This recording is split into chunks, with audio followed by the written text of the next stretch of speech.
بینەرانی خۆشەویستی تەلەڤیزیۆنی کۆمەڵە و بەرنامەی ژیانەوەم کاتەوە هەموو کاتێکتان باش. جارێکی دیکە هاتینەتە خزمەتتان بابەتی ئەم جارەمان لەسەر ئێتیادی منداڵانە و هۆکارەکانی و بۆ پەراسێنێ لە ناو کۆمەڵگا. میوانی ئەم جارەشمان هاوڕێی گەلاوێژە داوەتمانی قبول کردەوە و بەشداری بەرنامەکەمان بووە کەڵکی لێ وەرەگرین لە ئەزمون و تەجروبەکانی. هاوڕێی گەلاوێژ بەخێر بی. زۆر سپاس بۆیەوە ڕێز و سپاسشم هەیە سلااوم هەیە بۆ بینەرانی ئازیز و خۆشەویستیان بەرنامەیە. سڵاوە سەرچاو بەخێر بی.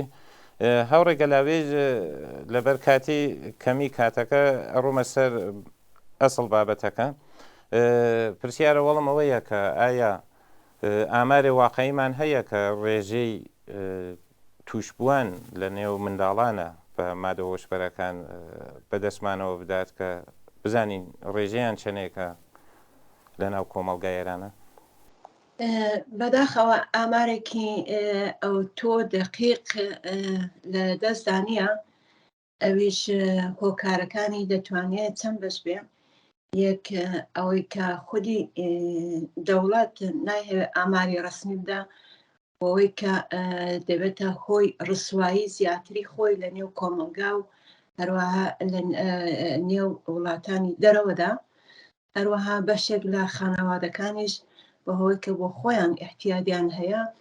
بۆکە احتیاجی خۆیان بشارنەوە یا احتیاجی خۆیان بە ئاسانتر تەمین بکەن، ئەوانش گزارش نادەن، یعنی ڕناگەن بە ناوەندەکانی تەرکی احتیاج کە منداڵەکانیان تووشی احتیاج بووە. بەنابەرین ئامارێکی ڕسمی نییە، بەڵام جوستە و گوریختە ئەگە بتەوێ یعنی تۆ وەزعیەتی منداڵان لە ئێران چاولەکەی لە میزانی بێکاری، تەرکی تەحسینی منداڵانی کارتۆن خاپ، منداڵانی خیابانی، منداڵانی کە زوبالەگەردیان پێدەڵان، یا ئەو خانەوادانەی کە خۆیان محتاجن و منداڵیان هەیە، ئەگە چاو لەو ئامارە وەسیعە بکەیت کە هەر ساڵێ بە تێعدادی منداڵانێک کە تەرکی تەحسیل دەکەن زیاد دەبێ و جەستە گوریختە خودی ڕۆژنامەکانی ڕسمی دەوڵەتیش دەڵێن ئاماری میزانی احتیاج لە نێو منداڵان دەچۆتە سەرەوە، ئەومان دەست دەکەوێت کە واقعاً ڕێژەی احتیاجی منداڵان لە ئێران زۆر ڕوو لە زیادبووندایە و ئەوەش دەتوانێت فاجعەیەکی زۆر گەورە بۆ کۆمەڵگا بێ کەچی ئەو فاجعەیە هەر ئێستا ڕووی داوە، بەڵام دەتوانێت داهاتووی کۆمەڵگاش نەتەنیا گیان و ڕۆحی ئەو منداڵانە بخاتە خەتەر، داهاتوو سڵامەتی کۆمەڵگاش لە داهاتوودا تووشی مەترسی بکە. کەوابوو ئامارێک نییە، بەڵام لە خودی ڕۆژنامەی ئیسنا کە ڕۆژنامەیەکی داریجویانی ئێرانەوە ڕۆژنامەیەکی ڕسمیە، باز لەوە دەکات کە چەند میلیۆن منداڵی خیابان و کارتۆن خەو کە لە کارتۆندا خەون یا زبڵ کۆ دەکەنەوە لە ئێراندا هەیە. ئاماژەشی بەوە کردووە کە 80% لەو منداڵانە زۆر بەداخەوە تووشی احتیاج بوونە، کەوابوو ئاماری احتیاج لە نێو منداڵان لە ئێراندا ینی ئامارێکی مەترسیدارە زۆر لەسەرەوەیە. هۆیەکی دیکەش کە ئاماری احتیاجی منداڵان چۆتە سەریە دەتوانێت ئەوە بێ کە میزانی احتیاج لە نێو ژنانیشدا چۆتە سەری، چۆن لە کۆمەڵگای ئێمەدا منداڵ زۆرتر لە لای دایک دەمێنێتەوە، کەوابوو کە مادام کە میزانی احتیاج لە نێو ژناندا، ژنانی جواندا چۆتە سەرێ، یا هەروەها ئیزدواجی زۆرەمەلی، مەسەن کچانی کەم ساڵ، هەمووی ئەوانە باعثی ئەوە دەبێت کە ئەو وەزعیەتە یعنی زەمینەیەکی مناسب فراهم بێنی بەوە کە احتیاج لە نێو منداڵانشدا زیاد بکە. زۆر سپاس هاوڕێ گەلاوێژ. پرسیارەوەیە کە کۆمەڵگا لە دنیای ئەمڕۆژە کە دنیایەکی مۆدرن و تەکنۆلۆژی پەرەی سندووە، ئەمکانات گوزەشتە زۆرترە ئەبینین کە هەم ئەمکانات تحسیڵی مەدارس و شتە باشتر نسبەت بە قەدیم هەم دەستڕەسی بە ئەمکانات وەرزشی و ئەمانە یا تەفریحی بە هەر شکڵ ئیسە بە یەک میزان نییە نابەرابەری هەیە ولی خۆ دەستڕەسی بە هەر شێوەیە هەیە NGOمان هەیە بعد گروههای حقوق بەشەریمان هەیە زیست محیتیمان هەیە گروههای مختلفمان هەیە لە سەرتە جامعە فعالن بۆ لاوەکانمان عموماً گرایش بە سەمتێ پەیاکەن کە بڕۆن بە سەمتە مادە هۆشبەرەکانە نەڕۆن بە شوێن فعالیەتی مفیدە لە چی سەرخوردن لە چی ناومیدن چه هۆکارێ وایان لێکات کە ڕوو بکەن بە ئەتیات و خۆیان تەخریب بکەن لە ڕاستیدا ئەوە جوابەکەی ئەوە زۆر وەسیعە ئەگەر لە سەطحی کەڵامدا چاوی لێ بکەین لە وڵاتێکدا کە بێکاری سەرساماوەرە گرانی هەروەها وەحشەتناکە بە 100 قات هەموو مادە سەرەتایەکانی ژیان گران بوونە بێکاری زۆرە فەقر زۆرە سەرکۆب هەیە ئازادی نییە کۆڵێک مەسایی بۆ بەدبەختیهای ژیان بە دوای ئەوانەدا یعنی دەستی بە یەخەی بنەماڵەکاندا کردووە هەروەها دەرس خوێندن بۆ منداڵان لە وڵاتی وەکو ئێران یعنی ڕایگان نییە خودی چوونی مەدرسە دەرس خوێندن خەرجی هەیە مادام کە بەشێکی زۆر لە خەڵک بێکارە و ینی بەهۆی هەژاری و نەداری و دەرەتانی ناچارەکە منداڵەکە نێرەتە مەدرسە بین نێرەتە خیابانەکان تووشی دەستفرۆشی دەبن مەسەلەن گوڵ دەفرۆشن باخەرە سیگار دەفرۆشن و وردە وەسایل دەفرۆشن ئەو منداڵانە دەکەونە محیتایەکی ناسالم محیتایەکی ناسالم کە زەمینە فەراهم دەکات کە ئەو منداڵانە بن بە ئاتۆیەک حتا بۆ مافیای مەوادی مخەدر کە پێشتر لە بەرنامەکانی دیتردا ئاماژەمان پێکرد خودی مافیای ئیحتیال لە ئێراندا دەوڵەت بە تایبەت سوپای پاسارانە ئەوانە یعنی دەبنە سوءئیستفادەیان لێ دەکرێت دەبنە تۆمەیەک بۆ مافیای مەوادی مخەدر هەروەها دەبنە تۆمەیەکیش بۆ مافیای سێکسی سەنعەتی کەمین ئەو منداڵانە کە دەڕفێندرێن یان لە بەتایبەت کچانی کەم تەمەن لە ئێراندا کە خانەوادەیان تووشی مشکلاتی ئابووری و بەهەرحاڵ ناسلامەتی بووە تووشی ئیحتیات بووە ناچاربوونەکە هەڵن لە ماڵە یا خانەوادەکانە ناتوانن بەخێویان بکەن ئەوانە بوونەتە تۆمەیەک بۆ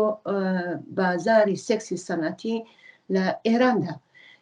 کەمنین ئاماری ئەو کسانێک کە تەمەنیان زۆر لە خوارەیە لە ژێر 15 ساڵ لە وڵاتانی عەرەبی و هەروە تورکیە و هەتا بگەر لە کوردستانی عێراقیش سوءئیستفادەیان لێ دەکرێ و کەوتوونەتە دەستی مافیا کەوا بوو ئەگەر لە سەتی کەڵاندا چاوی دەکەین بێکاری گرانی هەژاری هەروەها ئەوکە دەوڵەت هیچ مەسئولیەتێکی قبول نەکردەوە ناشکەوت لە مقابل خەڵکدا بەتایبەت لە مقابل منداڵەکاندا لە سەتی کەڵاندا ئەمانە هەموو هۆکارن لەلایەکیش لە سەتی خانەوادەدا بە خودی ئامارهایی کە دەوڵەت تا ئێستا بڵاوی کردەوە نزیک 7 تا 10,000 ئینسان خەڵک لە ئێران تووشی احتیاج بوونە ئاماری ڕسمیەوە دەتوانێت ئەو ئامارەی ینی بە 3 بەرابەریش بکەین ئەگەر بڵین هەر 10 میلیۆنەکە 7 میلیۆنەکە حیسابکار خانەوادەی کە 2 منداڵی هەبێ بزانە ڕێژەی منداڵانی کە لە خانەوادەهایە کە احتیاج مەسەر دەکەن یا بابیان یا دایک بابیان هەردووکیان بزانە چەندە لەسەرەوەیە کە ناتوانن ئیدامە تەحسیل بدەن مەجبورن ئەو منداڵانە بۆ بژێوی ماڵیان ڕووبکەنە بازاری کار لە جیاتیەوەی کە پەروەردە بکرێن ئامۆزش بدرێن تعلیم بدرێن بۆ کە ژیانێکی باشیان هەبێت لە داهاتوودا هەروەها لە داهاتوودا بتوانن لە کۆمەلگادا مەسئولیت قبولکەن کۆمەلگایەکی سالم پەروەردە بێ دەکەونە بازارێکی پرخەتەر کە زۆر سیر نییە ئەگەر ئەمڕۆ دەبینین ڕێژەی منداڵانی محتاج چۆتە سەرێ. هەروەها ئاماژەم پێکرد ئەو منداڵانە بەهۆیەوە کە لەگەڵ منداڵانی هاوتەمەنی خۆیان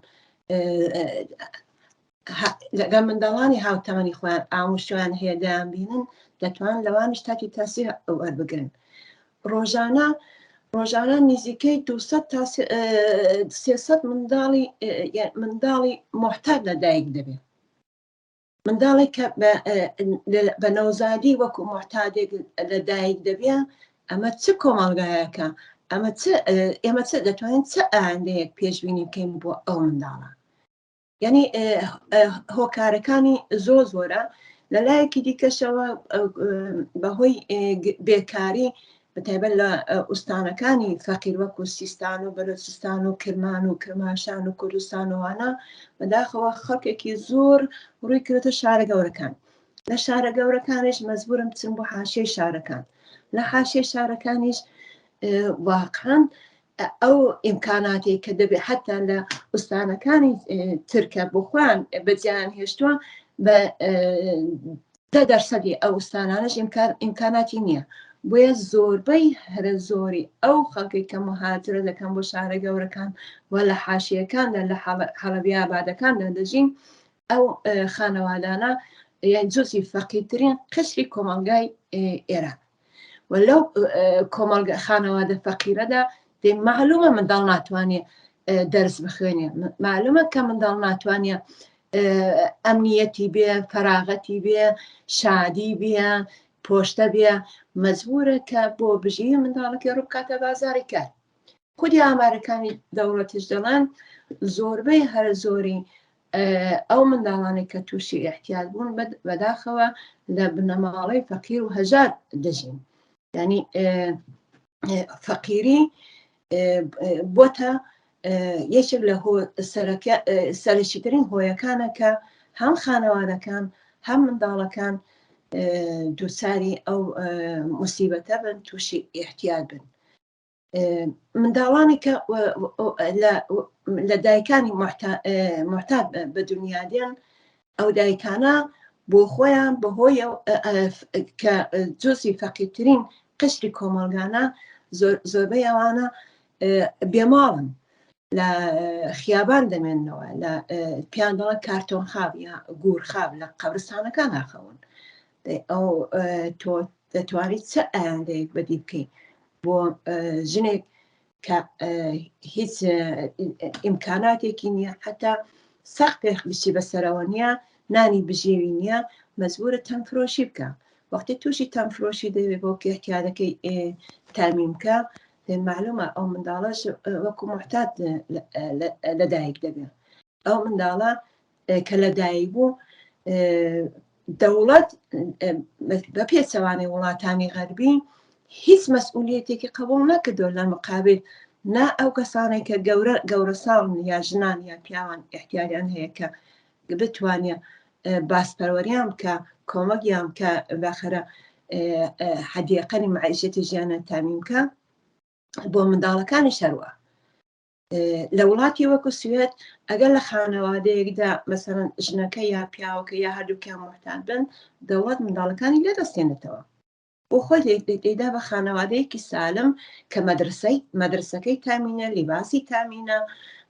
تەربیەت و ئامۆزش و پەروەرشی تامینە، منداڵێکی سالم پەروەردە دەکە و تەحویلی کۆمەلگا دەدا. بەڵام ئایا لە وڵاتی وەکو ئێران ئاوایە؟ نەخێر. کەوابوو هۆی سەرەکی ئەم بەدبەختیە و ئەم بەڵایە کە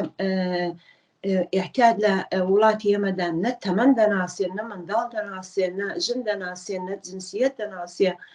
نە گەورە بچووک دەناسێ،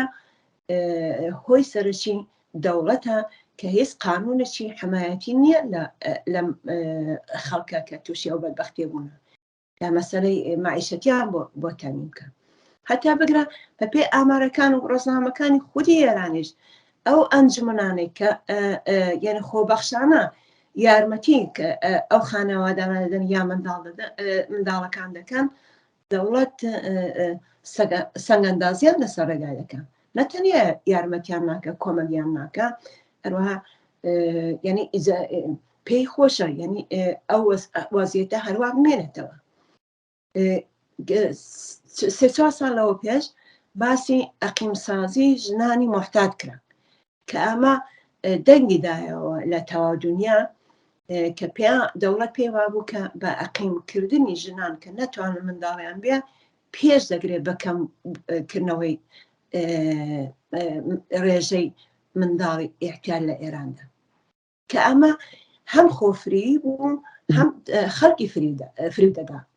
کە واقعا ژنێک کە تۆ ئەقیمی دەکەی شاید نەتوانێت منداڵی بێن بەڵام بە میلیۆن ها ژن کە جزوی مەسەن فەقیرترین قشتی کۆمەلگانم کاریان نیە بێکارن تووشی بەرەوڕووی خشونەت دەبنەوە شەو و ڕۆژ ئەمنیەتێکیان نییە تووشی ناڕەحەتی ڕوحی و ڕەوانی دەبن ئەفسۆرە دەبن پەنا دەبن بۆ مادە هۆشبەرەکان ئەوان چی لێکەی کەوا بوو سەرشترین هۆیەکانی دەوڵەتە کۆمەلگایە بێکاریە فەقیری و هەژاریە لەلایەکی دیکەشەوە خانەوادەکان بۆەوە کە بەتایبەت ئەو ژنانێکە تووشی احتیاط دەبن بۆەوە کە بۆ خۆیان بە خاڵی ڕاحەتتر مەوادەکە مەسرەفکەن بەداخەوە مەواد ینی دەرخۆری منداڵەکانیشان دەدەن بۆ کە ئەو منداڵانە بێدەنگ بن نەقیژێن ئارامیشیان هەبێت پێیان وایە ئەوە خزمەتێکە بە منداڵەکە کۆمەگێکە بە منداڵەکە لە باتیەوە کە بنووزێتەوە بگیریە سەنە ئارامیشی بێ بخەوێ هاوڕێ گەلاوێژ بە نوکتەی جوانی ئشارەت کرد اتفاقەن ئەو شتە باو بووە چون عمومەن ئەو بنەماڵانەی کە تووشی مادەی هۆشبەرن ئیسە دایک یا باوک یا هەردوو تمیشاکەین کە چون هەزینەکانیان پوڵ دەرامەدەکانیان ینی بیشتری هەزینەی فقط بۆ هی نەچێ بۆ مادە هۆشبەرەکانەچی ئیتر بۆ هەزینەهای دەرمانی مناڵەکانیان بۆ خەرج و خوراکیان مەدرسەیان ئەمانە ئەمێننەوە و زۆر جارێمەی بینین تەنانەت لە ڕسانەکان خودە ڕژێمیشا کە بەشکەڵ کلیپ و شتیش نیشانیان کە چۆن مناڵەکانیان کاتێن نەخۆشەکەفن بە تەزریق یا بەدان حەلکردنە مەسەڵەن مەوادە سونەتیەکان لە ناو ئاو قەندا خوشتە مەسەڵەن بەو شێوە ئارامیانەکەن و ساکتیانەکەن ئێشەکانیانە خەفێنن یا ئەوەی کە زۆر جار بەخاترەوەی کە خۆیان پلیس نەیانگرێ یا توش مامورەکان نێن لەسەر چوارڕاکانە ئەم کوچە و کۆڵان وشتە مناڵەکانە نێرن خۆ مناڵێکە ئەبینی تەمەنی 6 ساڵە 8 ساڵە ئەچێتە بەرماڵ دانی فروشەندە ئەسەن چه زێنیەتی پێیاکە و مناڵە ئەوانە هەیە ناو کۆمەڵگا لێکدان ئێوە لەسەرم بابەتە چییە واقعن بۆشێ بنەماڵە ئەوە لە ئاس مناڵێکە جگەرگۆشەیە بێتەفاوت بێ بەڵێ ئەمە پێشتر ئاماژەمان پێکرد کەسێک کە مەواد مەسرف دەکات واقعن ئەو قودرەتی فکرکردنەوە دوورەندیشەی نامێنێ تەواو یعنی مەغزی دەفکرەوە دەیە کە مادەکەی تامین بکە کەوا بوو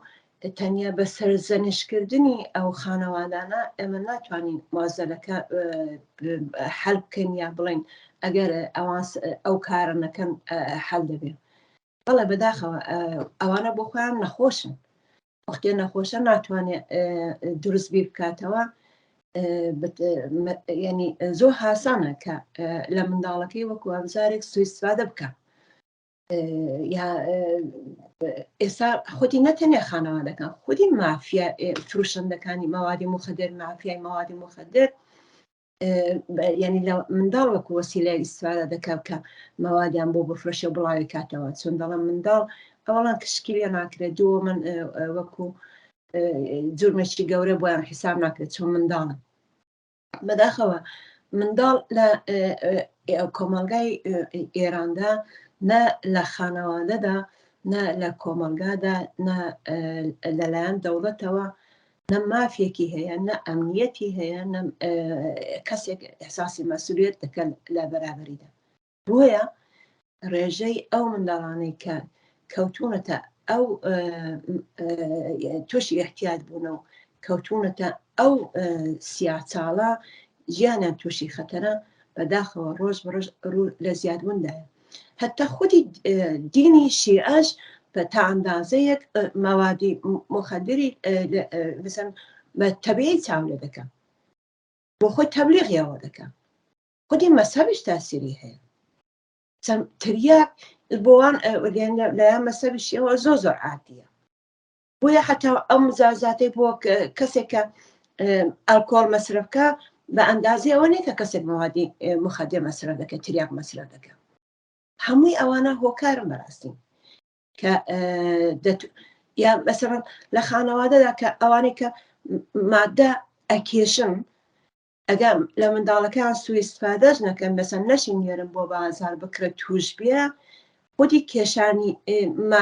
مەوادی مخەدر لە ماڵدا لە تەریق هەواوە نەفەسەوە واردی بەدەنی ئەو منداڵە دەبێت. ئەو منداڵەش محتات دەبێت بەبێەوە کە بۆ خۆی ویستبێتی یا بزانێت، یا بەبێەوە کە خانەوادەکان ئەمدان ئەو کارەیان کردێت. کەوابوو محیط چ لە خانەوادە چ لە ناو کۆمەلگادا تەئسیری زۆر ڕاستە و خۆی هەیە لەسەر سڵامەتی منداڵ، لەسەر وەزعیەتی منداڵ، هەروەها لەسەر ئالوودەبوونی منداڵ بە مەوادی مخەدر. هاوڕێ گەلاوێژ ببوورە من پرسیارێکم بۆ پێش هات لێرە، ئەویش ئەوەیە کە لە جنابەت ئاماژەت بە نەبوودە قەوانینە حمایەتی لە خانەوادە کرد. ئێمەش ئەبینین مەسەن زۆر ئەهەمیەتان بە ئایندەی مناڵەکان لە وڵاتە غەربیەکانە، بەڵام کاتێ ئەگەیت پای وڵاتەیەک خاوەرمیانەوە ئەمە بخصوص لەسەر ئێران تەمەرکوزمان هەیە، ئەبینین خب ئەگەر بەنا دانین ئێنە ساختار دەوڵەتی هەست، ئێرش ساختار دەوڵەتی هەست، ئێنە مەجلسی هەست، ئێرش مەجلسی هەست. پرسیارەکە ئەوەیە بۆ نوێنەرێکە لە مەجلسێک لە ئوروپا ئەتانێت لەسەر سری قەوانینە حمایەتی داکۆکی کە پافشاری کە، بەڵام لە ئێرانە عمومەن ئەسان نینە ئەو فکرە و هەرۆ جۆرە کە فەرمووتان ڕاهکارهەیەکیشە ئێرائیان وەک ئەو مەسلەی ئەقیمکردنا عمومەن پاکردنە سوورەت مەسەلەس.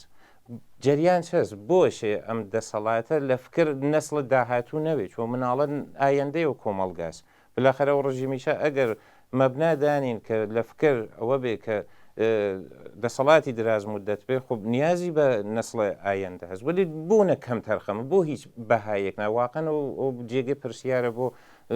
نەتەنیا بۆ من بۆ زۆرێک لە کۆمەڵگاکە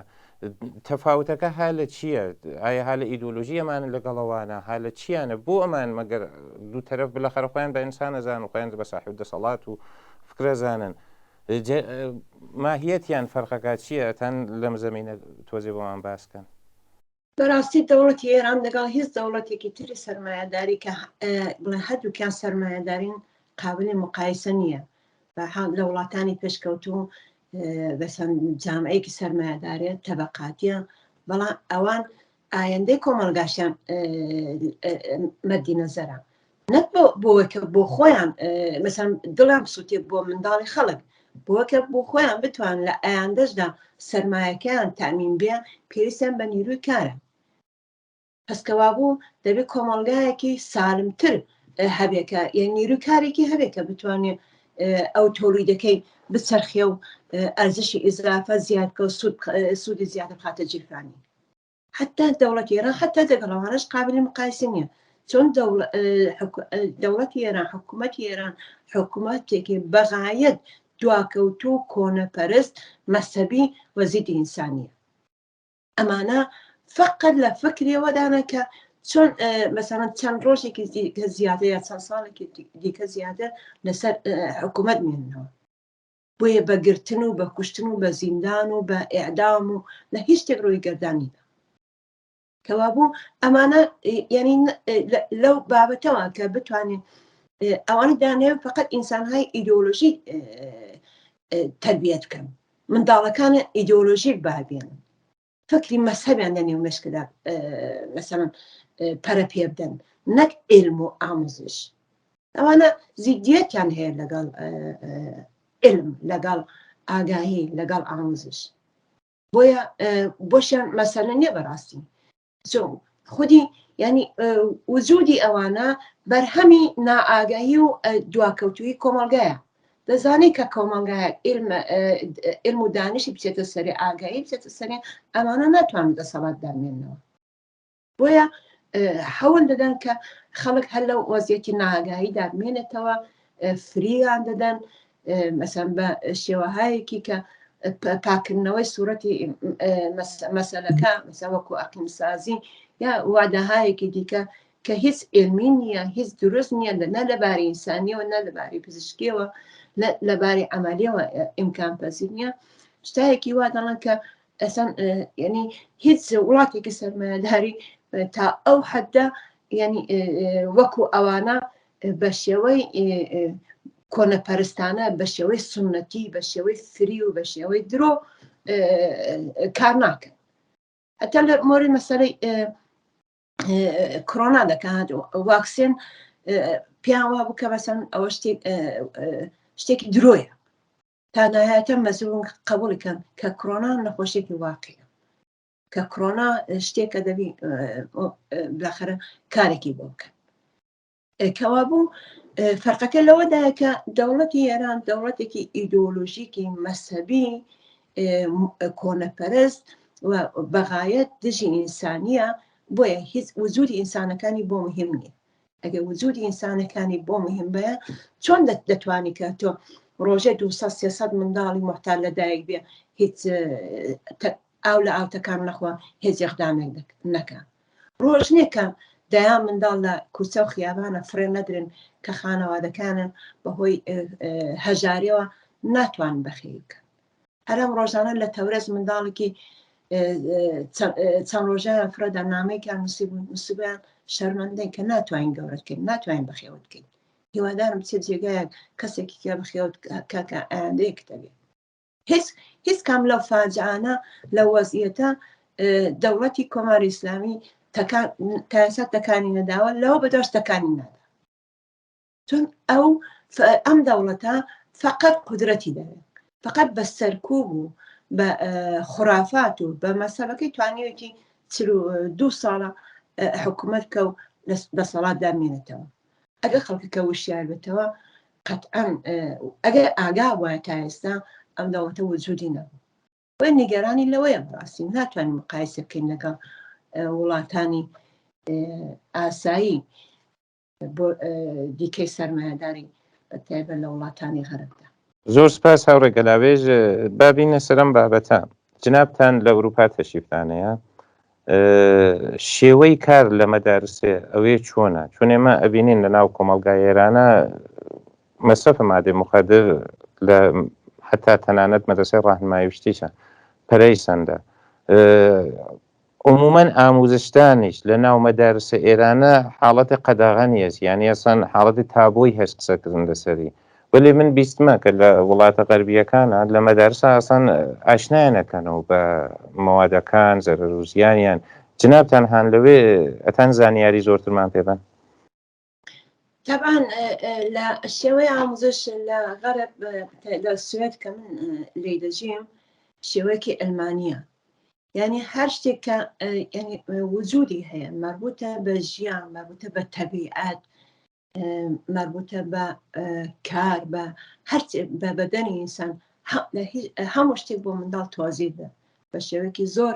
علمی و یعنی دقیق، کە منداڵێکی 10 ساڵە لێرەکە مەسەڵەن بڵێ 4 ساڵ 5 ساڵە چۆتە مەدرسە ئەقەن بە معلوماتی عمومی لەسەر تەبیعەت، لەسەر زۆر شت لە کەسانێکی وڵاتی لای ئێمە کە تەمەنی 50 ساڵە دەتوانم بڵێم زیاترە. هۆی ئەوەیە کە ئەوانە دەیان هەوێ ئەو منداڵانە ئایندەی ئەو وڵاتە بەڕێوەبەرن، ئێحساسی مەسئولیەت دەکەن لە مقابل ئەو منداڵانە بۆ کە ئایندەکەشیان بۆ مهمە. لە وڵاتی ئێمە وایە نەخێوانیە. ئاموزش ێرە زۆر علمیە، لە وڵاتی ئێمە ئاموزش زۆرێک لە شتانی کە علمینە حەسب کراون بە جێگەی ئەوە شتی خۆرافات دانراوە. قاسمی سلێمانی کە جنایەتکارێک بوو ئەویان کردوتە بەشێک لە جزئی کتێبی مەدرسەکان لە ئێراندا. لێرە شتێکی ئاوە قەدەغەیە. دەرسەکان لەلایەن پسپۆر و دکتۆرا و لەلایەن دانیشمەند و ئەوانە تایید دەکرێت. بە پێی نیازی کۆمەلگا بە پێی نیازی منداڵەکە علم چەندە پێشرەفت کە بەو ئەندازش دەرسەکان پێشرەفت دەکەن. تۆ لە دانیشگای ئێرە دەرس دەخوێنی بەزە ئەم ساڵ شتەیەکت خوێندووە 2 ساڵی دیکە کتێبەکانی هەمان کتێب نییە، چون تا 2 ساڵی دیکە ئیتفاقاتی دیکە هاتوتە پێشێ بۆیە مەجبورن ئەو ئیتفاقاتە ئەو تەجروبیاتە ئەو تاقیقاتێکە کراوە ئەوانش بگونجێن کە تەلەبەکان دانیشتۆکان دانیش ئامۆزەکان لەوانەش ئاگادار بن. یعنی کتێبی دەرسیەکان دەتوان بڵێ ساڵ بە ساڵ خەریکە تەغییر و تەکامل پیدا دەکات. بەڵام لە وڵاتی وەکو ئێران کتێبە دەرسیەکان گەڕاوەتە بۆ 1400 ساڵ لەمەوبەر. تۆ چی انتزار تەیە لە منداڵێک کە لە ئێران دەچێتە مەدرسە مەسەڵەن چ فێر بێ دەتوانێت چۆن خۆی ئایندەی وڵاتەکەی بەڕێوە بەرێ. بگرە زۆر منداڵی نابغەش هەیە لە ئێران بەڕاستی کە پێشیان پێ دەگرن دانیجی نابغا هەیە کە دەزان لە ئێراندا مەیدانی ڕشتیان نییە و مەیدانی کاریان نییە مەجبورن وڵاتەکەیان بەجێگەڕن. کەوا بۆ فەرقی زۆرە هۆشیەوەیە کە شتێک بەرپای علم بێ کۆمەک دەکەن بە ڕشتی ئاگاهی و بە ڕشتی علم لەو کۆمەلگایە هەروە ڕشتی سەنعەت و تکنیک و باشکردنی شێوەی ژیان و ستانداردی ژیان تێکی کە بە پێ چاوانی ئەوەش بێ معلومە کە هەر وەسیەتی لێ دەکێتەوە لە ئێران. واقعی منداڵان لە ئێران فاجعەیەکی تەکان دەهەندەیە. زەنگەکەی چەندی ساڵ لەو پێش لێدراوە بەڵام ئینگار نەئینگار کە ئیتفاقات کەوتووە. پس هاوڕێ گەلاوێژ بەڕای ئێوە یعنی ئەو جۆرەکە ئێوەی بینن ئازادانە ئەو شتە لە مەدارسە لە لایەن معلمەکان و بسپۆڕانەوە ئەوانەیە کە وا کارشناسن لە حوزەی علوم اجتماعی و مەسائل اعتیاد و شتە ئاموزش دەرمورد مادە هۆشبەرەکان ئەنواع یان نەحوەی هەڵس و کۆتێکیان مەترسیەکانیان ئەدرێ بە دانیش ئاموزەکان وانە؟ پەسەتانین ئێمە و ڕاهکاریشە پیشنهادکەین بۆ کۆمەڵگای خۆمان ئیسە ئێمە بینین معلمەکانمان بەڕاستی لەسەر خەتن و داوای نەتەنیا مافەکان خۆیان داوای ماف مناڵەکانی شەکەن محەسڵەکانی شەکەن. ئێمە تاین ئەو دەرخاستمانە بێت لە جامعەیە فەرهەنگی کە ئەگەر 1 ساعت تەدریسی هەیە لەسەر کلاسەکان هەداقل هەرچی ڕۆژە ڕوبعێ لە ئەو 1 ساعتە لە آخر کلاسەکە و تەرخان بم قەزیە هاوکاریکەن کە کەمەوە بێتەوە ئاگاهی و زانیاری مناڵەکان بڕواتە سەر و نسبەت بەم قەزیە. بەڵا قەتەن تاسیری هەیە یعنی یەکێک لە ئەوڵە نەتەنیا هەر منداڵەکان خودی کۆمەڵگا خانەوادەکانش دەبێ ئاگاهیان هەیە لەسەر خەتەراتی مەوادی مخەدر. وتم ئەو دایکەی بۆ خۆی کە احتیادی هەیە و ئەو مادەیە دەخواردی منداڵەکەشی دەدا قەتەن ئاگاهی بۆ سوورەتەی نییە. پێی وایە کۆمەڵێکی کردو کە منداڵەکەی ئارام دەبێ و دەخەوێ یا خۆشحاڵ دەبێ و ئیتر ناگریە. ئەگە ئاگایی هەبێت تا ئەندازەیە کۆمەگی بکە کەس مەسەن ئەنجومەنێکی هەبێت کۆمۆنێک هەبێت دەوڵەت یارمەتی بکە قەتەن ئەو کارە ناکە. پێی وایە خزمەتی کردو بە منداڵەکەی یا ئەو منداڵێکە لە ئەوڵەوە ئاگایی هەبێت لەسەرەوە کە مەسەن مەوادی مخەدر چەندە خەتەرناکە چەندە کوشەندەیە قەتعەن ینی وا بە هاسانی بەرەڕووی ینی تووشی ئەو مەوادە نابێ و مەسرەفی ناکە چون دەزانێت چییە مادام کە نازانێت لە وڵاتی ئێمە دەڵێت بێ شتێکی ئەجایبم خۆشم هەیە بۆت خۆشحاڵ دەبی پێ دەکەنی بێ تاقیکەوە بەبێەوە کە بزانی نێوی چیە بەبێەوە کە بزانی ماوادەکەس چیە بەبێەوە کە بزانێت ئەوارزی چیە. معلومە ئەم منداڵانە تووشی ئەو وەزیەتە دەبن کە بوونە. بێگومان ئاگاهی دانش علم تربێتی منداڵ باسکردنی بۆیان لە ئەو مادەکانی پێ بناسیێنن ئاوارزەکانیان پێ بڵێن ئەمە دەتوانێت یەکێک لە ڕاهکارەکان بێ کە بتوانێت ینی ڕێژەی ئەو منداڵانی کە بەرەو احتیاج دەڕۆن کەمی کاتەوە. ئەمە تاسیری هەیە خانەوادەکانش بێگومان تاسیریان هەیە هەروەها ئەو کەسانێک کە توێشش بوونە ئەگەر دەوڵەت حمایەتیان لێ بکە دوایەوە کە باسپەروەری منداڵێکی محتاج حاسانترە لە کەسێکی گەورە بۆی ئەوەیە کە مەسەڵەن زۆرتر جسمی ئەوارزیان محتیاجە لە منداڵەدا ئەم ئەوارزی جسمیش کە مەسەڵەن وتم 5% کە بە ماوەیەکی کەم ڕەفع دەبێت ئەگەر بکرێتە محیتێکی سالم دوایی لەژێر چاوەدێری دابێ لە باتیەوەی کەمسەم پچێ مادەی هۆشبەر مثلا مەوادی مخدر بۆ دایک و بابی تامینکە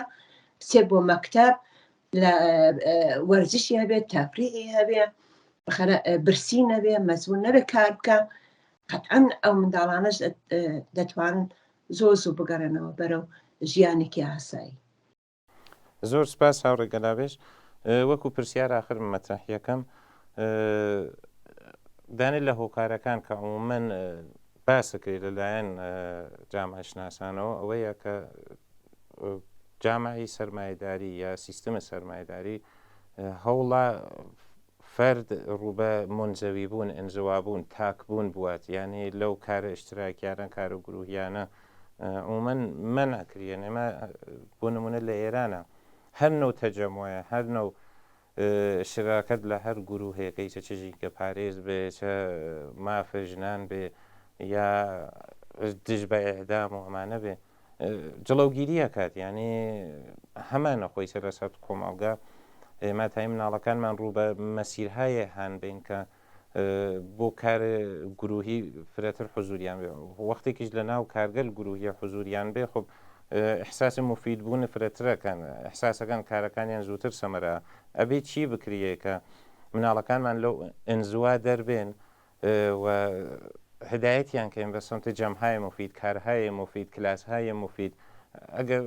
تەبیعەتەنەوە هەزینەی کاگە قرارە بوو مواد مخدر تەرخانەیەکە با بیار بە کلاسی موسیقی با بیار بە کلاس هونەر با بیار بە ئەکاسی ئاموزش شتێ مفید خلاصە یا ئەوەی کە دەرمورد ئەسڵ زیست محیط دەرمورد نەهاڵ کە ئەیکێڵن ئایسە فەسڵیەتی ئەتان و کارهای مفیدکەن ئەبێ چی بکەین لەو زەمینەکە پەرە بسێنێ ناو کۆمەڵگە. بەڕاستی بەهۆیەوە کە مثلا هۆکارەکانی ئیحتیاجی منداڵان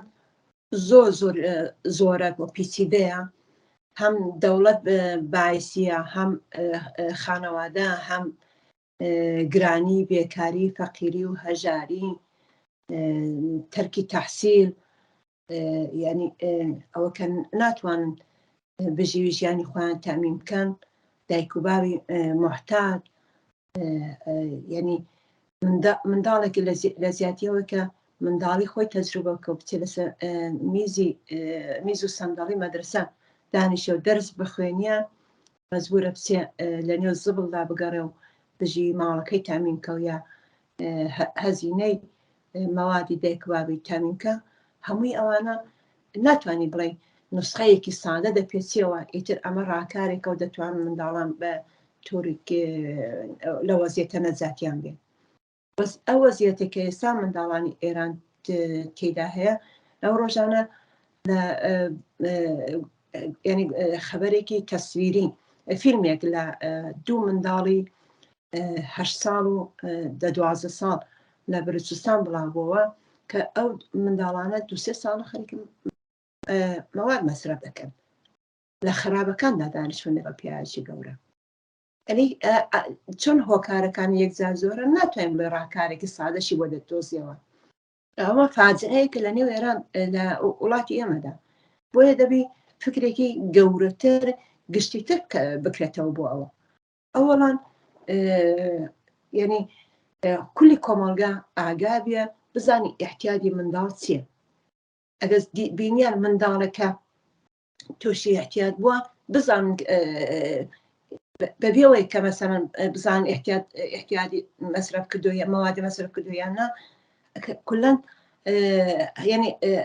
هۆیەکانی ببینن قیافەی ببینن تەشخیصی بدەن وەختی تەشخیصیاندا فۆری کارێکی بۆ بکەن تا منداڵە چ دایک و بابی بێ و کاری بۆ بکەن چ خزم بێت یا کەسێک لە خیاباندا کەمنی نەکسیەوە منداڵانێک لە خیابان دایک و بابەکانە مەوادیان داوەتێک کە لە خیابان خەوتونە و خەریکن گەدایی دەکەن یا شت دەفرۆشن هەر کەسێک ئەوە دەبینێت ویجدانێکی ئازاد ئەوە دەبینێت دەبێت تەکان بخۆ، دەبێت کارێکی بۆ بکە کابوو ئاگاهی کۆمەلگا بزانی احتیاجی منداڵ چێ، هۆیەکانی چێ، و ئەوەش بەڕاستی بەبێ هاوکاری و بەبێ خەباتێکی دەستە جەمعی ناتوانین بڵێن ئەمە ڕاکارێکە و دەتوانین لەگەڵ پەدیدەی مبارزە بکەین. لایەک دەوڵەتێک هەیە کە بۆ خۆی یعنی عاملی ئەسلی پەرپێدانی مەوادی مخدرە. تۆ بە 2 دقیقە منداڵ دەتوانێت ئەسەم لە کوچە مواد تهیە بکە. بە سەدها تۆن لە ساڵدا مەوادی مخدر لە ئێران دەچێ بۆ دەرەوە، بە 10 تۆن لە خودی ناوڵاتەکەیدا تۆزێ دەکرێت. خەڵک تووشی دوای بێکاری و فەقیری و گرانی هیچ دەرەتانێکی نەماوە، ئەفسۆردە بوو، پەنا دەبە بۆ مادە هۆشبەرەکە. وەختێ کۆمەڵگان نەخۆشە، کۆمەڵگا ئەمنیەتی نییە، چۆن دەتوانین محیتێکی بەغایەت یعنی دژی ئینسانی، محیتێکی خەشن پڕ لە تندوتیژی، پڕ لە خەتەر هەیە، منداڵ لە محیتەدا چۆن دەتوانین سالم پەروەردە بکەین؟ کەوابوو ئەمە دەبێت دەست بۆ ڕیشەی ئەم هۆکارانە بەرین. ڕیشەی ئەم هۆکاریانەش خودی دەوڵەتە دەبێت بە ئاگاهی هەروەها بە یەکگرتن و بە متشەکل بوون ڕێکخراوە پێبێنین لە دژی ئەو وەزعیەتانە مبارزە بکرێن بۆ خاستەکانی خۆیان، هەروەها بۆ نەجاتی خۆیان و ئایندەی منداڵەکانی، بەبێ مبارزەیەکی سەرتاسەری، بەبێ هاوپشتی سەرتاسەری واقعەن ئەمە ناتوانین دۆ بە هاسانی بڵێن کە ئەمە ڕاکارێکە دەتوانێت بە میلیۆنها منداڵ لە ئێران نەجاتدا. دەتوانێت ڕێژەکەی کەم بکەیەوە کە دایک و بابەکان ئاگا بن، کۆمەڵگا ئاگا بێ، بە خەباتێکی دەستە جەمعی بەخەرە داوای ئەوە بکرێ، ئەوە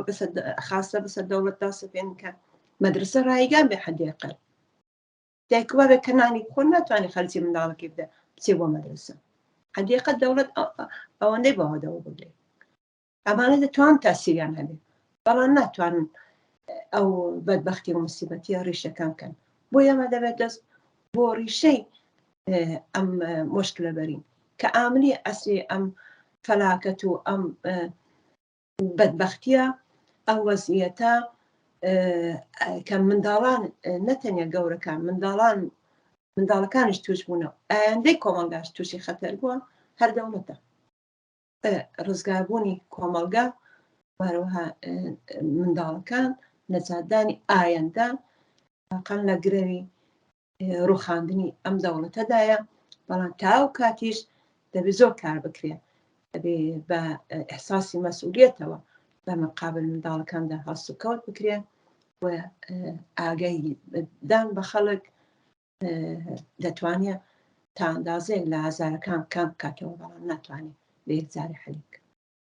زۆر سپاس هاوڕێگە لاوێژ، بەداخەوە کاتەکەمان کورتە، بەڵام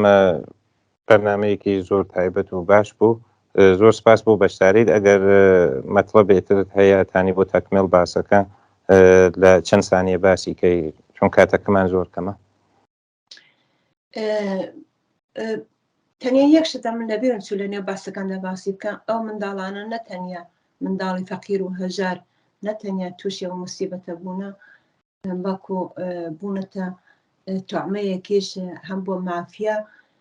ئەمانە زۆر سوء استفادەی جنسیشیان لێ دەکرێت، یعنی هیچ بابەتێکە و ئەمنیەتیان نییە. واقعەن وەزعیەتێکی دڵتەزیێنە، وەزعیەتێکە کە ناخی هەموو ئینسانێک، هەموو ویژدانێکی ئەوە خەبەر بوو دەبێت بەهەژێنێ، دەبێت تەکانی بخۆین کە چۆن ئەو نەونەمامانە، ئەو منداڵانە لە هەموو بابەتێکەوە، یعنی کەوتون دەڵێت لە نێو زاری گورگدان، ئێمە دەبێت لە نێو زاری گورگ داهێنی دەرێ و نەجاتیان دەین، ئەوەش بە یارمەتی دەستە جەمعیەوە دەکرێت. ناتوانین چاوپۆشی بکەینەوە، ئەوە ئەمرێکی خصوصی نییە، ئەو وەزیفەیەکی ئینسانی کۆمەڵایەتیە کە دانەدانەمان دەبێت ئەساسی مەسئولیت بکەین لە بەرابەریدا. زۆر سپاس هاوڕێگەلاوێژ بۆ بەشداری لەم بەرنامە بۆ جارێکی تر تەشەکر و لە یەکەین قەتەن لە بەرنامەهای ئایندە زۆرترە چینە ناو ئەو باس و بابەتانە چون جوانبی زۆرە حتمما ئەو بەڵێنیشە بەم بە بینەرانی خۆشەویستکە ژمارەی تایبەتمان بۆ پەیوەندی داناوە کە بە زوودی لەسەر بەرنامەکە داێنین وەکو زیرنوویسێک ئەو ژمارە ئەتان هەڵیگرن و لە تو لە هەفتە پەیوەندیمان لەگەڵا بگرن پرسیارێکتان بوو بابەتێکتان بوو ئەتانن بۆمانی باسکەن دێمانی بپرسن قەتەن لە ناو بەرنامەکانە ئێمان ئەنکاسی یاین ئێمە دەنگی ئێوەی بینەری خۆشەویستین ئێمە دەنگی ژیانەوە دەنگی ئێوەی هاوڵاتیانی خۆشەویستە ئێش و ئازارەکانتان باسەکە مشکلاتتان باسەکە ژیانەوە بەرنامەی خۆتانە بینەری بن بڵاوی بکەنەوە معرفیکەن بە بنەماڵەکانتر لە ناو کۆمەڵگا با دیگەرانیش بتان کەڵکی لێوەربگرن هەتا ئاگایی و زانیاری لە ناو کۆمەڵگا بڕواتە سەرە و باشترە و کۆمەڵگاتانێ هەڵس و کەوتێ باشتریشی بێت لە مقابڵ ئەو کێشە و گرفتانە کە سیستم بۆمانی دروست کردە لە ئاخرەوە ئەمەوەی ئەمەتان بۆ باسکەم فقط لەسەر ئەو سیستمە سەرمایهداریە بۆ ئێمە هەنگاومان هەڵگرە بۆ مبارزاکەین دژ بۆ سیستمە بەخاترەوە سیستمێکە کە فقط ها بە شوێن ئەنباش دەسروەتەوە سیستمێکە کە فقط ها بە شوێنەوە سوودە فرەتر بەدەست بێرێ ئیسە چ لە ڕێگەی فرۆشە مواد مخدرەوە بێ چ لە ڕێگەی تجارەتە سێکسەوە بێ من فقط یەک دانە ئامارتان بۆ باسەکەم حدود 7 میلیۆن فقط ئێمە کودەکانێ تەنفرۆشمان هەیە بۆ تجارت سێکس لیان بەهراون لە سەطحی دنیا وە ساڵانە تەبقە ئامارێکە خۆدە سازمان ملل ئێراییداکە ساڵانە 1.5 میلیۆن نەفەر بۆ ئامارە ئەزافاوێت یعنی بە تەناسوبێک کێشە و گرفتە های دنیای سەرمایهداری ڕێژەیەوە ڕۆژ بە ڕۆژ ئەڕواتە سەرەوە قەتئەن جمهوری ئیسلامیش وەکو نوێنەری ئەو دەسەڵات و سیستمە کەمترین ئەهەمیەت و بایەخ بە کرامەت و شرافەتە ئینسانی نات بە گیانە ئینسانەکان نات فەرق ناکە بۆی گەورە بووچک و تەمەنەکەی ئەسم بۆی مهم نییە فقط ها لە شوێن بەهرەی فرەترە و سوودە فرەترە و بۆیە ئێمە هەنگاوەگرین بۆیە ئێمە لە تەواو وجودمانە و لە دەرەوەی وڵاتە و هەنگاومان هەڵگرە دەست هاوکاریمان درێژەوەکرە بۆ ئێوەی هاوڵاتی خۆشەویستکە دش بەو دەسەڵاتێ ئەبێ هەڵسین ناتانین سکووتکەن ئیتر چەنی ترێماشێ بەهاوین چەنی ترەشی قوربانی بێناوە تا ڕژیم فقط لە تەسادفاتی نۆرۆزیە نزیک بە 1000 نەفەر خەڵک کوژیان بۆی مهم نییە طبق ئامارە سازمان لە 1400 وردەی لە شەڕی ئۆکراین و رووسیا مردن بۆیە فقط لە چەند ڕۆژە لە توول 2 هەفتە تعتیڵات نۆرۆزیە 1000 نەفەرمان لێ بمرێ ئەبێ ئەمانە گشتی بێتە پرسیار بۆ ئێمە بۆ ڕژیمە یەک زەڕا هەمیەت نا بۆ شێونە مەرگ و میر ناوجامە فرەبێ بۆیە ئێمە مەترەحیەکەین ناو بەرنامەکانە بۆیە تەقازامان هەستکە حتمما هەڵس و کەوتان بێ حتمما لە مقابڵە ئەو دەسەڵاتە سکوت نەکەن مطلقاً سکوت نەکەن هەنگاو هەڵبگرن بۆ ئەوەی بتانین کۆمەڵگای سالم دروستکەین و ئەوە نیازی بە هاوکاری هەمومان هەیە تا بەرنامەیەکی تر بینەرانی خۆشەویست هەموو کاتێک و هەموو لایەکتان بە خۆشی و سەربەرزی بژین هیوادارم ئەم بەرنامە با بە دڵتان بێ تا ژیانەوەیەکی تر ماڵاوە هەر خۆش بن.